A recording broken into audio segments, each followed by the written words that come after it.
Shalom. Kita bersyukur kepada Tuhan, Bapak Ibu Saudara, kita memasuki bulan yang baru, bulan Oktober ini, dan kita boleh kembali bersekutu dengan tubuh dan darah Tuhan. Oleh karena itu, marilah kita mempersiapkan diri kita dengan firman Tuhan pada petang hari ini, yang masih di dalam tema apakah yang menjadi sumber kebahagiaan keluarga Kristen. Kita akan memperhatikan firman Tuhan pada sore hari ini yang terambil dari kitab Rut pasal 1 ayat 45, kemudian ayat 16 sampai 22, dan seterusnya dari kitab Injil Lukas pasal yang ke-23 ayat 40 sampai 43, dan Ibrani 11 ayat 1. Jikalau Bapak Ibu sudah menemukan, silakan bangkit berdiri, nanti Ibu Emma yang akan membacakan ayat-ayat ini bagi kita. Rut pasal 1 ayat 4 sampai 5. Keduanya mengambil perempuan Moab, yang pertama bernama Orpa, yang kedua bernama Rut. Dan mereka diam di situ kira-kira 10 tahun lamanya. Lalu matilah juga keduanya, yakni Mahlon dan Kilion, sehingga perempuan itu kehilangan kedua anaknya dan suaminya. Ayat 16 sampai 22.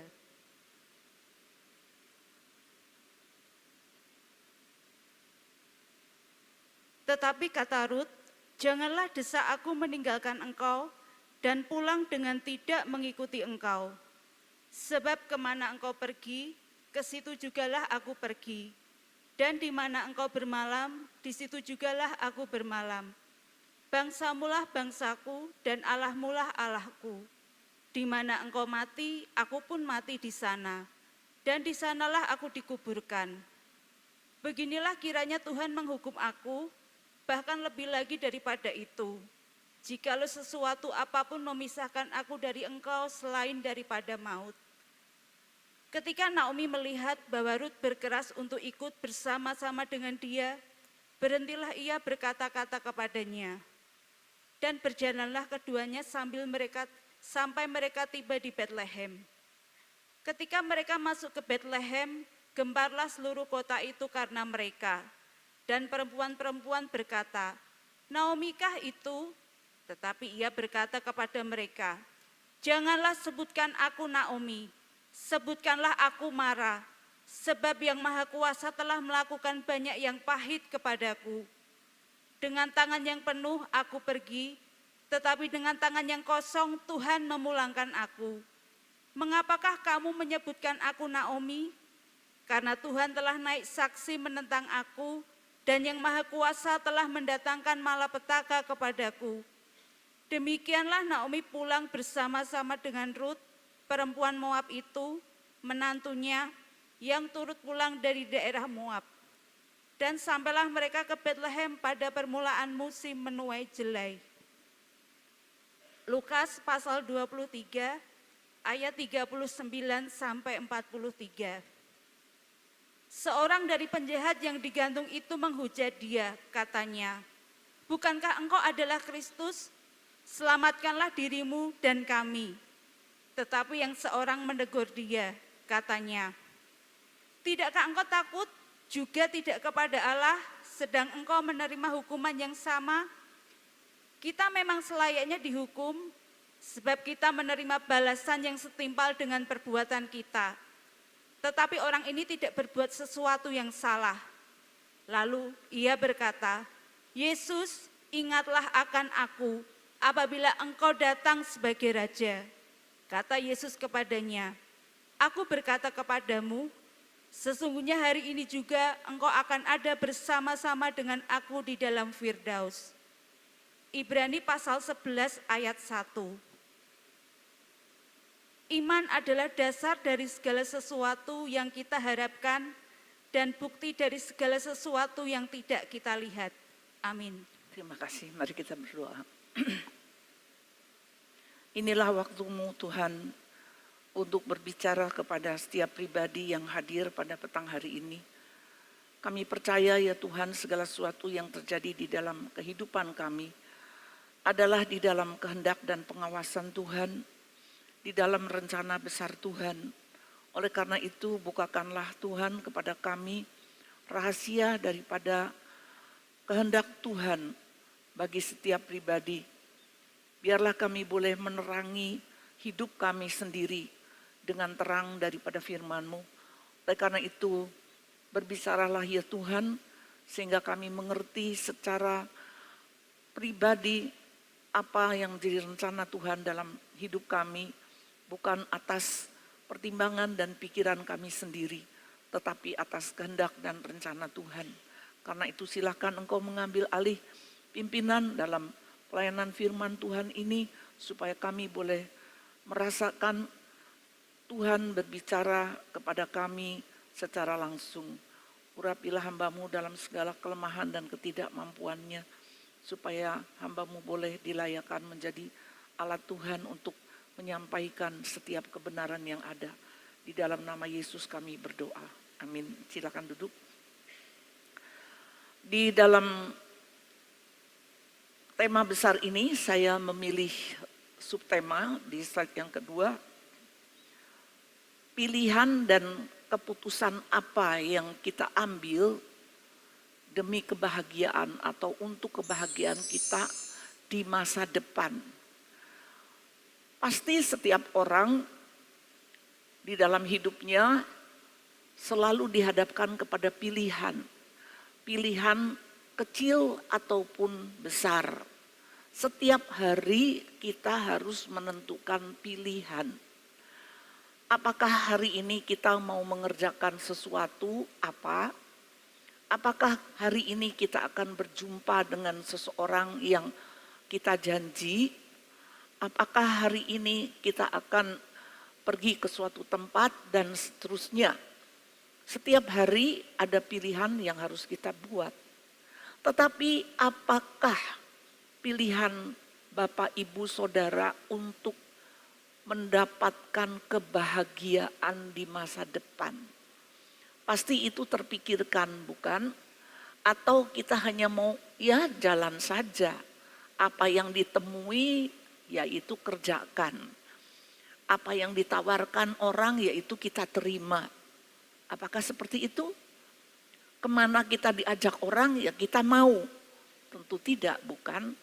Oleh karena itu ketika mahasiswa Stefa, ya, saya pakai contoh mahasiswa Stefa, masuk ke STTF Fata pasti ditanya, tujuanmu datang ke Stefa itu untuk apa?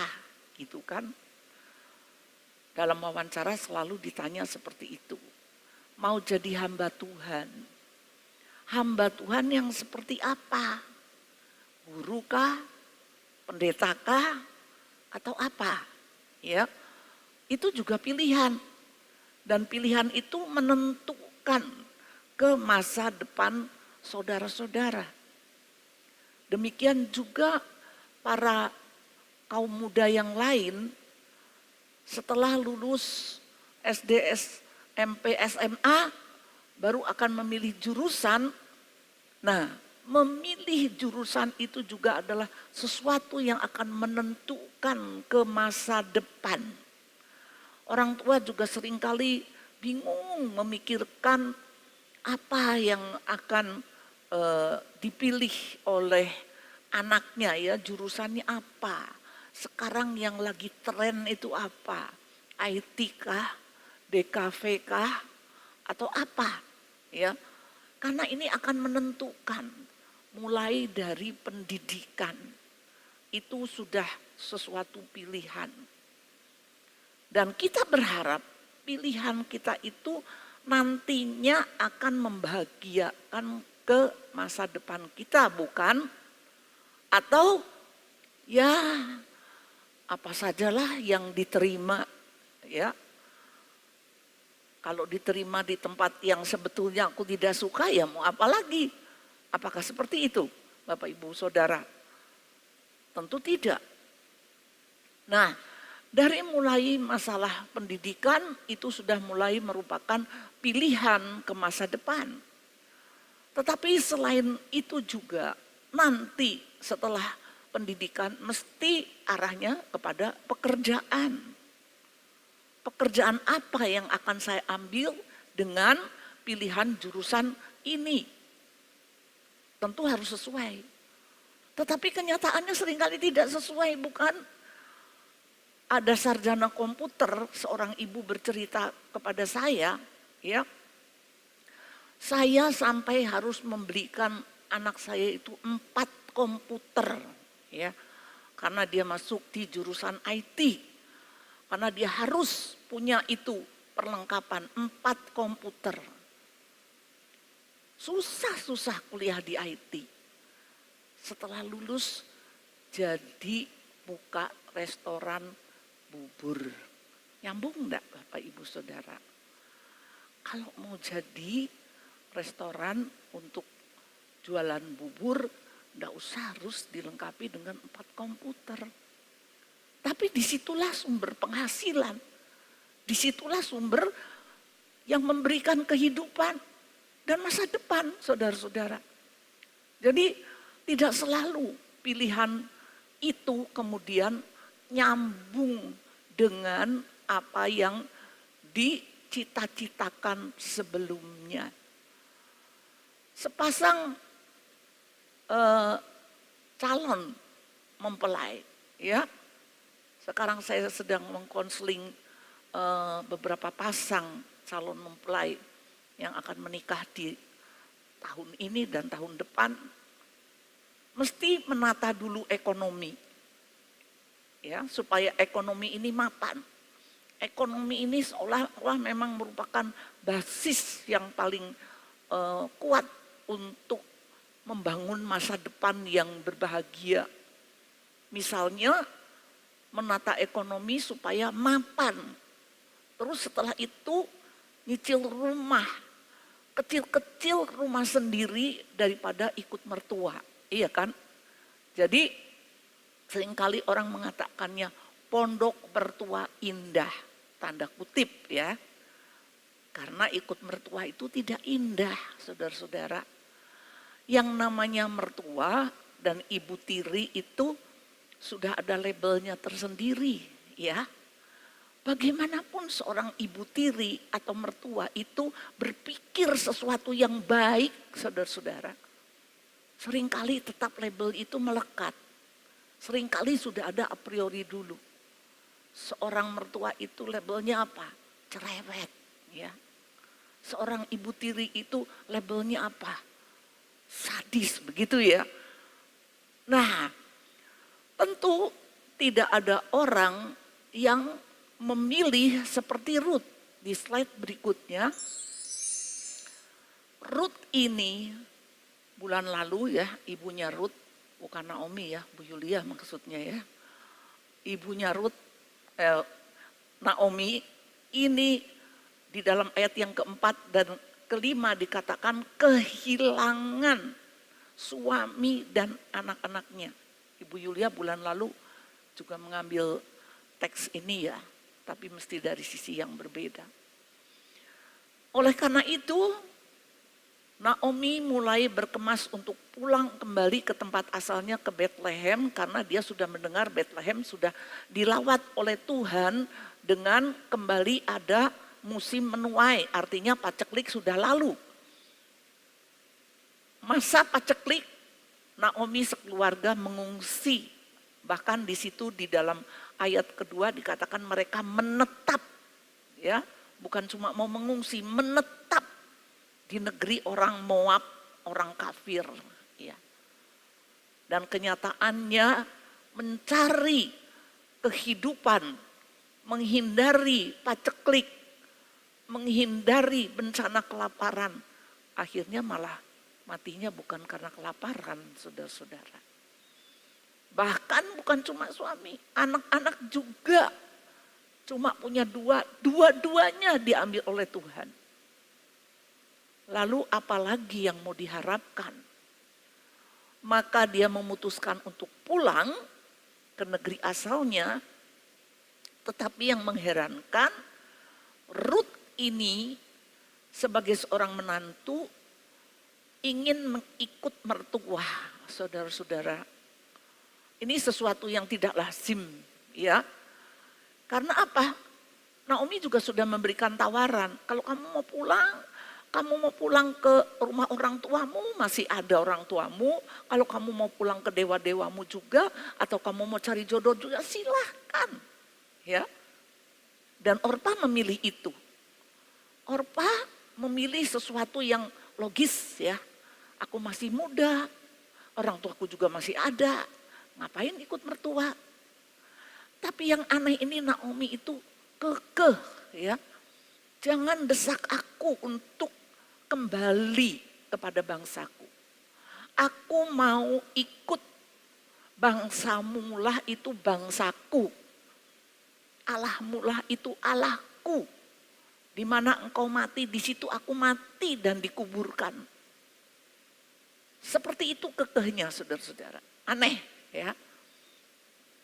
Apa sebetulnya yang diharapkan mau ikut mertua ini saudara-saudara? Kalau orang ikut mertuanya itu kaya ya. Di Jawa ini ada istilah madep mantep mangan melu morotuo. Ya, yang bukan Jawa nggak ngerti pasti.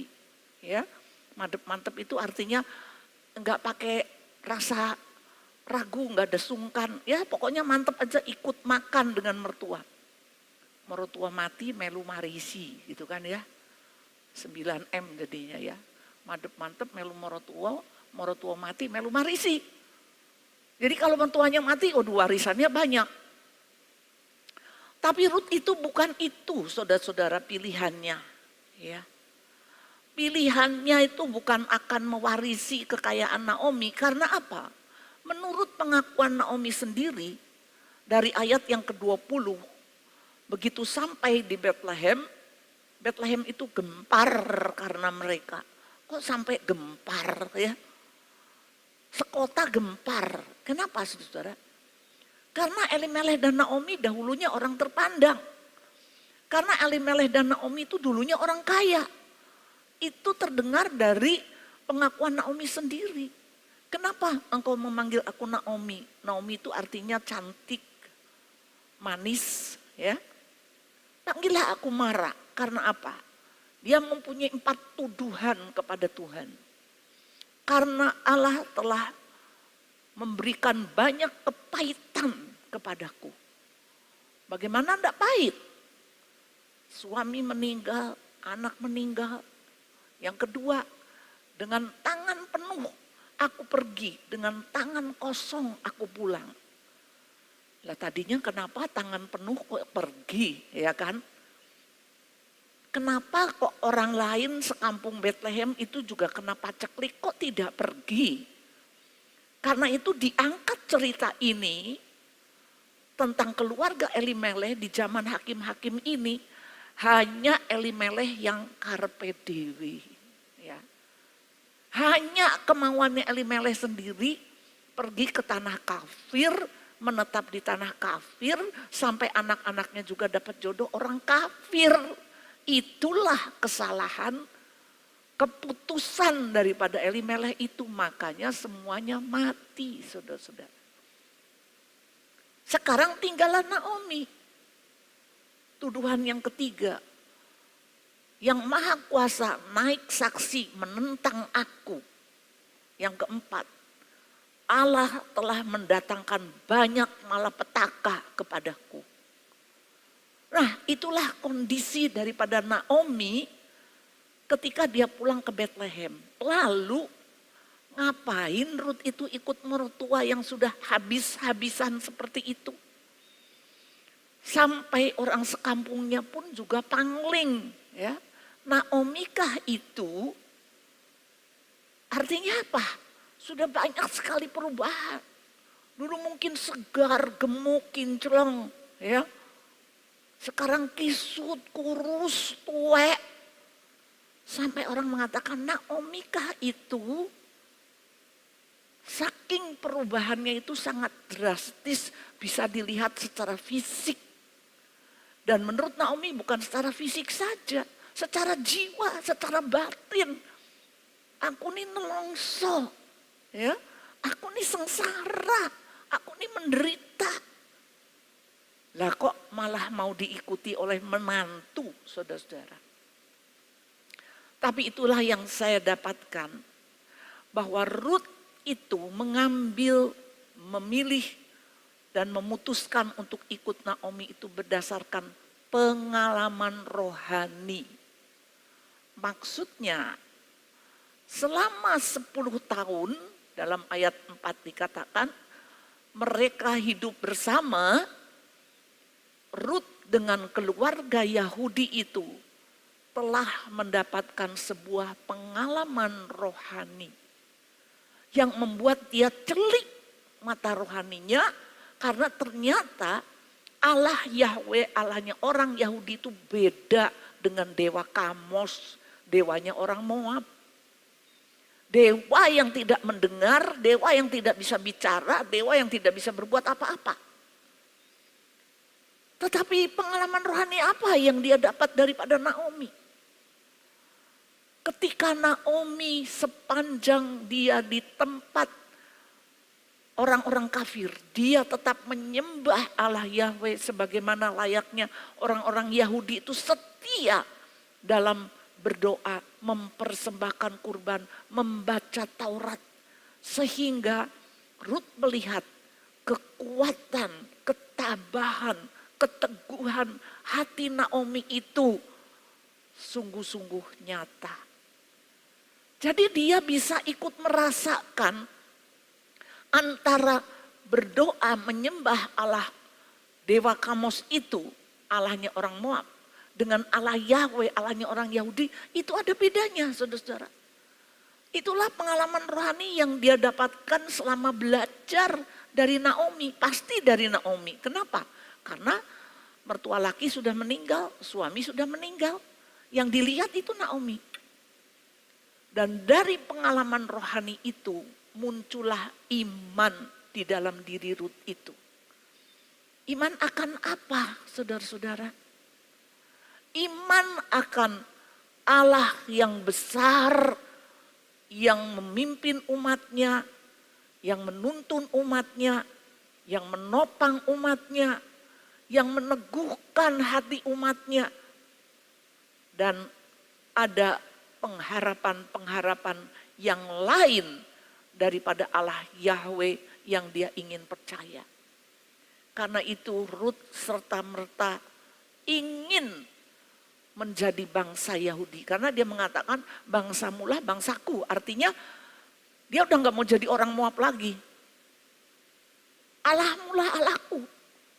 Dia gak mau menyembah lagi dewa-dewa yang tidak jelas. Dia mau menyembah Allah Yahweh. Nah kalau dia tetap tinggal di Moab, bagaimana caranya dia mau beribadah kepada Allah Yahweh?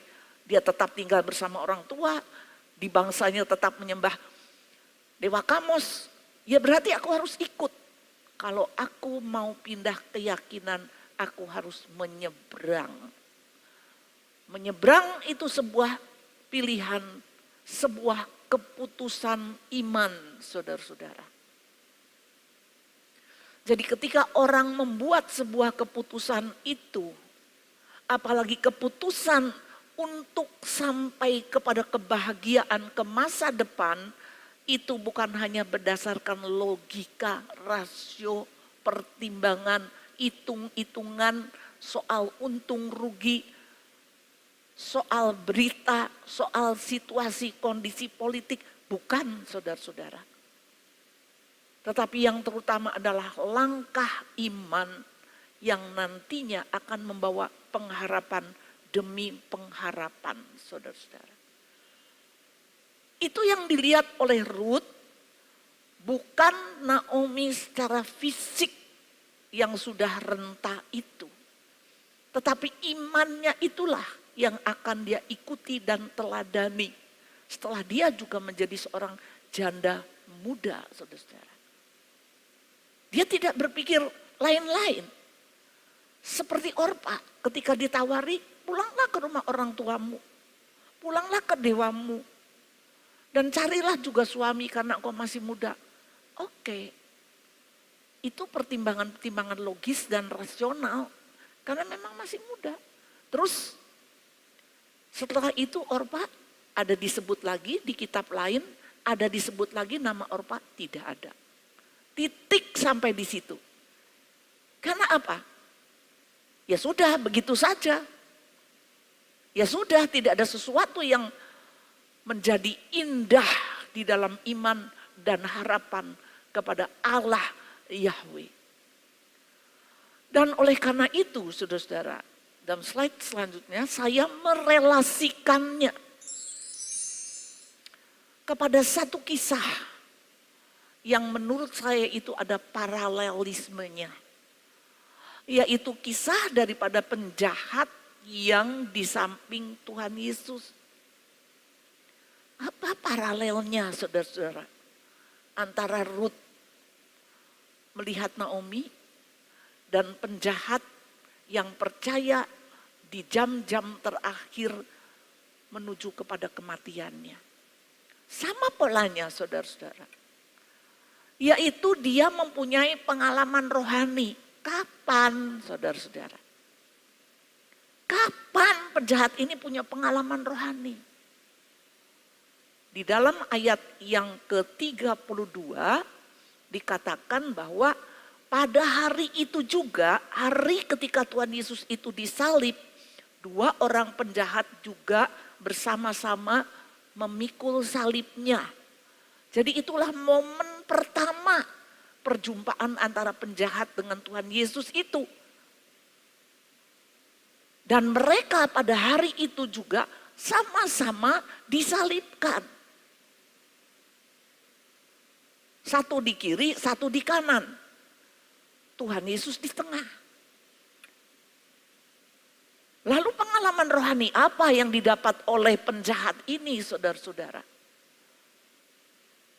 Ketika dia mendengar perkataan Yesus yang pertama di kayu salib itulah yang mengatakan, ya Bapa ampunilah mereka karena mereka tidak tahu apa yang mereka buat. Jadi penjahat yang melihat, menyaksikan keadaan Yesus yang sedang dalam keadaan titik terhina, titik terendah, titik yang paling hancur dalam hidup Yesus. Pada titik itulah satu kesadaran rohaninya itu terbuka, saudara-saudara. Kalau bersama-sama pikul salib itu harusnya itu semua adalah penjahat. Tetapi di situ mungkin dari mulai memikul salib sampai Yesus mengucapkan kata demi kata, ucapan demi ucapan di kayu salib itulah. Dan mendengarkan hujatan-hujatan orang yang mengatakan katanya engkau Kristus. Katanya engkau raja orang Yahudi, selamatkanlah kami dan selamatkanlah dirimu sendiri. Itu membuat telinganya itu terpasang tajam. Oh, yang disalib ini di sampingku itu berarti ini raja ya. Maka dia mengatakan kepada temannya, engkau tidak takut, juga tidak takut kepada Allah. Kalau kita ini layak dihukum karena kejahatan kita. Tetapi orang ini tidak melakukan kejahatan apapun. Kata si penjahat ini. Jadi di situ pengalaman rohaninya. Dalam beberapa jam saja saudara-saudara. Telah membangkitkan iman. Apa paralelnya dengan Ruth? Ruth bisa melihat Naomi itu. Bukan dalam keadaan Naomi jaya. Bukan dalam keadaan Naomi kaya. Bukan dalam keadaan Naomi yang masih lengkap. Tetapi dalam keadaan Naomi yang sudah merosot, merana, menderita, sengsara, miskin. Tapi dia masih memiliki iman. Dan imannya itu bisa membuat terkoneksi kepada Ruth, saudara-saudara. Bisa membuat Ruth menyerap pengalaman rohani daripada Naomi. Kalau ikut mertua kaya itu tidak heran. Tapi ikut mertua sengsara, apa yang diharapkan? Kalau bukan dia berharap kepada Yahweh. Rut menyerap pengalaman rohani selama 10 tahun. Sampai dia mau pindah kebangsaan, mau pindah keyakinan, mau mati bersama-sama dengan Naomi. Dan pengharapannya itu kepada Allah Yahweh sehingga tidak salah. Memang di awal-awal pengikutannya dia kepada Naomi pindah ke Bethlehem itu penuh dengan penderitaan. Tapi di pasal 2 dikatakan dia bekerja menyisiri para penuai gandum, mengambil butir-butir gandum yang jatuh. Dan di situ dikatakan kebetulan ia bekerja di ladang Boas. Itu bukan sebuah kebetulan. Di Alkitab baru di situ dikatakan kata kebetulan, saudara-saudara. Dan akhirnya berkepanjangan sehingga Boas menjadi penebus bagi Rut.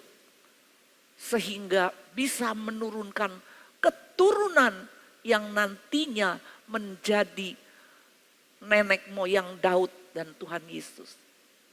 Sementara penjahat yang di kayu salib ini, saudara-saudara, dia bukan pengikut Yesus waktu Yesus membuat mujizat, menyembuhkan orang sakit, membangkitkan orang mati dan memberi makan 5.000 orang. Dia bukan mengikut Yesus yang di dalam keadaan Yesus itu dikagumi oleh orang banyak. Yang di dalam keadaan Yesus di puncak-puncak pelayanannya, bukan. Dia menyerap pelayanan pengalaman rohaninya dari Yesus justru dalam kondisi fisik Yesus yang sedang hancur-hancuran. Jadi kalau ada sebuah gereja, saudara-saudara, yang mengajarkan, yang mempromosikan Yesus, segalanya bisa didapat, ya. Utang bisa terbayar, anak bisa dapat beasiswa, pekerjaan berhasil, semuanya akan meningkat dan semuanya akan dijawab oleh Tuhan Yesus. Maka gereja itu penuh dengan orang yang hadir dan mengaminkan semua doa dari hamba Tuhan tentang segala sesuatu di dunia ini. Itu pengharapan orang Kristen seringkali di dalam zaman ajaran kekristenan yang baru. Ya. Menyerap pengalaman rohani dari apa? Dari melihat, wow, jadi Kristen itu berhasilnya cepat ya. Dari roda 2 terus jadi roda 4. Biasanya ke gereja bawa helm, sekarang tidak. Wah, itu iman dan pengharapan seringkali orang Kristen seperti itu. Tetapi luar biasanya, saudara-saudara, relasi antara Rut dengan si penjahat ini melihat beriman ketika seorang itu ada di titik terendah, tapi imannya terpancar. Demikian juga penjahat yang menyerap pengalaman rohani hanya di dalam beberapa jam saja ketika mereka bersama-sama di atas kayu salib. Ini sesuatu yang luar biasa. Dan ini adalah sebuah kemenangan Kristus yang telak, saudara-saudara.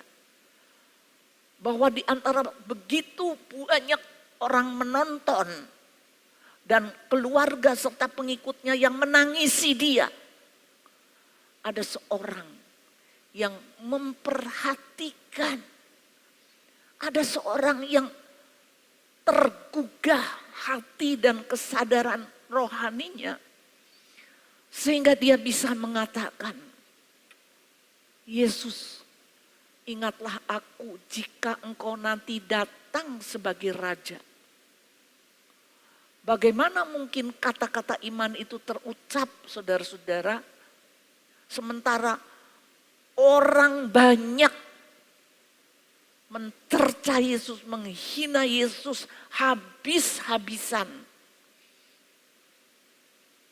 Tetapi satu orang ini bisa mengatakan, orang ini nih nanti akan datang sebagai raja.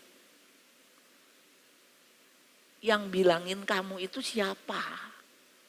Ya, waktu itu kan kata-kata raja itu sebagai cercaan, sebagai hinaan.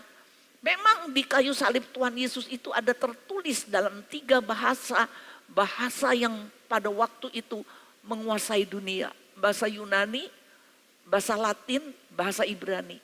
Inilah raja orang Yahudi. Ya. Dalam 3 bahasa yang digunakan oleh mayoritas orang di lingkup dunia pada waktu itu. Jadi sebetulnya itu adalah pengakuan mau tidak mau, saudara-saudara. Itu adalah pengakuan, pernyataan bahwa Yesus itu memang raja. Walaupun itu dalam bentuk penghinaan. Tetapi dari pengalaman rohani si penjahat ini membuat celik mata rohaninya. Walaupun tubuh Yesus itu sudah hancur mumur, saudara-saudara. Bagaimana pula dia bisa mengatakan nanti jikalau engkau datang sebagai raja. Itu adalah sebuah pilihan dan keputusan yang sama-sama berdasarkan pengalaman rohani. Dan iman yang muncul karena pengalaman rohani dan pengharapan ke masa depan. Jadi Bapak, Ibu, dan saudara-saudara yang dikasihi Tuhan. Seringkali ketika ada orang mengalami kedukaan, ditinggal oleh anggota keluarga yang sangat dikasihi, terutama orang tua ketika ditinggal anak, sama seperti Naomi. Itu lebih menyakitkan daripada anak ditinggal orang tua. Karena apa? Kalau anak ditinggal orang tua, ya orang tua itu memang usianya lebih tua. Tetapi kalau orang tua ditinggal anak, kenapa masih muda kok sudah dipanggil, kenapa bukan aku? Seringkali terjadi pernyataan seperti itu. Nah, seolah-olah ketika terjadi yang seperti itu, habislah segala-galanya. Tidak ada lagi pengharapan. Saya sedang melayani orang yang baru ditinggal anaknya, saya tanyakan sekarang apa yang kamu inginkan? Ya ikut anak saya. Dan ikutnya jalannya melalui mana? Saya tanyakan seperti itu. Kalau tidak seiman, ya enggak bisa sama-sama dengan anaknya. Jadi apabila seorang yang masih muda dipanggil oleh Tuhan, itulah sebuah pelajaran hidup. Bahwa belum tentu apa yang disiapkan orang demi kebahagiaan di masa depan itu akan seperti yang ia gambarkan. Akan seperti yang dia hayalkan, saudara-saudara. Sekalipun semua itu tersedia lengkap. Sekalipun semua fasilitas itu teristimewa. Semua ada di kelas yang top. Tapi kalau Tuhan panggil di masa yang masih sangat muda, itu bukan berbicara hanya kepada keluarga yang berduka, tetapi kepada semua orang berbicara. Bahwa apa yang kita rancang, apa yang kita pilih, apa yang kita putuskan untuk kebahagiaan ke masa depan itu suatu tanda tanya. Kecuali, kita lihat di slide berikutnya, saudara-saudara. Ibrani 11 ayat 1. Kecuali orang itu punya satu kesadaran rohani, saudara-saudara. Setelah orang itu mengalami kejadian demi kejadian dalam hidup ini, ya, ketika itu belum menimpa diri kita, kita bisa mengatakan, ih, kasihan sekali ya. Jemaat kita juga beberapa minggu yang lalu, sama usianya menjelang 27, ya sedang mancing, bisa terbalik perahunya dan meninggalkan istri dan anak yang masih usia 3 bulan, saudara-saudara. Tentu semua orang tidak mengharapkan itu. Tetapi biarlah semua kejadian yang menimpa banyak orang di akhir-akhir waktu sekarang ini membuat kesadaran rohani kita terbuka, saudara-saudara. Bahwa pilihan dan putusan kita untuk kebahagiaan di masa depan juga untuk anak-anak kita sejak sekarang. Tanamkan kesadaran rohani. Gumulkan dengan Tuhan tentang masa depan. Bukan hanya aku mau milih ini, temenku juga banyak yang ke sana. Mereka juga cepet kok dapat pekerjaan. Pertimbangan-pertimbangan seperti itu saja. Tetapi marilah dengan kesadaran rohani kita. Mungkin dalam beberapa menit, berapa jam saudara mendengarkan firman Tuhan.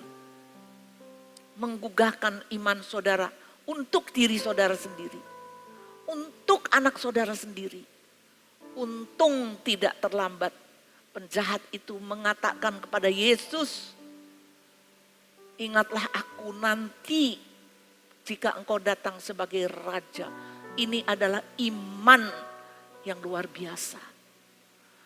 Dan Yesus segera menyambutnya. Kalau ada seorang penjahat bertobat itu saudara-saudara, dunia yang ketakutan, dunia yang gemetar, itu akan menyambut dengan sukacita. Terlebih Yesus.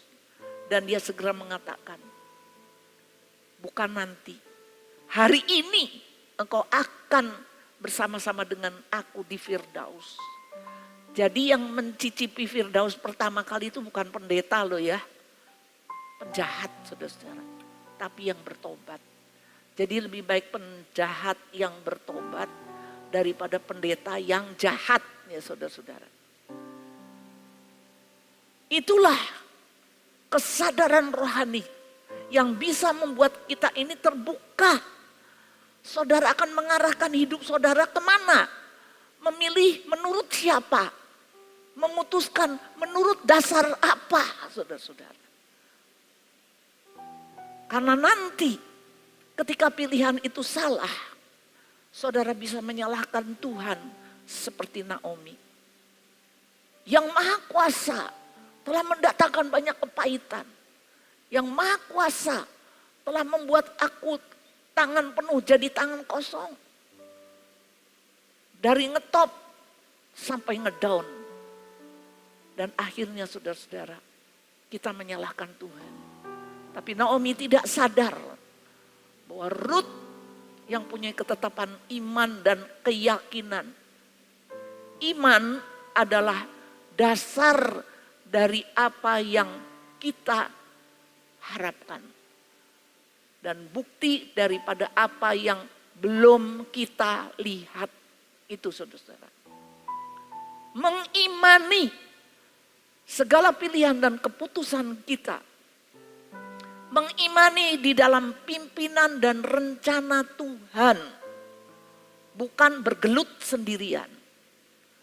Dan karena iman itu pengharapan yang indah diberikan oleh Tuhan Yesus Kristus sekalipun kepada penjahat. Pengampunan langsung masuk Firdaus. Itulah saudara-saudara. Pengalaman rohani bisa didapat bertahun-tahun atau pengalaman rohani bisa didapat di dalam waktu yang singkat membuat kita tercelik, membuat kita sadar, aku salah. Tuhan tolong aku. Aku layak dihukum. Tetapi Tuhan ingatlah aku. Tuhan katakan hari ini, Tuhan membuka sebuah jalan bagi kita menuju ke kebahagiaan masa depan. Dengan keputusan iman dan keyakinan pengharapan di dalam Tuhan akan selalu indah. Amin.